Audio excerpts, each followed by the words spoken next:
તગીર વયના બાળકોને વાહન ચલાવવા આપનાર વાલીઓ માટે લાલ બત્તી સમાન કિસ્સો।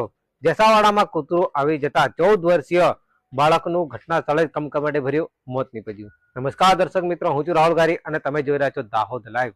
હવે વાત કરીએ તો જેસાવાડામાં 14 વર્ષીય કિશોરનું કૂતરું આવી જતા અકસ્માત સર્જાતા ઘટના સ્થળે કમકમાટી ભર્યું મોત નીપજ્યું હતું। જેમાં વાત કરીએ તો ભારતમાં વાહન ચલાવવાની ઓછામાં ઓછી ઉંમર 18 વર્ષ છે।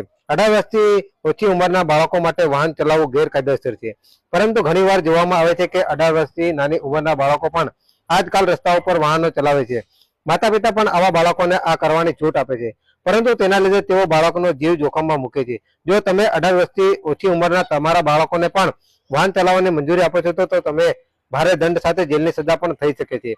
જેસાવાડામાં વાલીઓ માટે ચેતવણીરૂપ કિસ્સો સામે આવ્યો છે, જેમાં 14 વર્ષીય કિશોર પોતાની મોટરસાયકલ લઈને પૂર ઝડપે જઈ રહ્યો હતો ત્યારે રસ્તામાં કૂતરું આવી જતા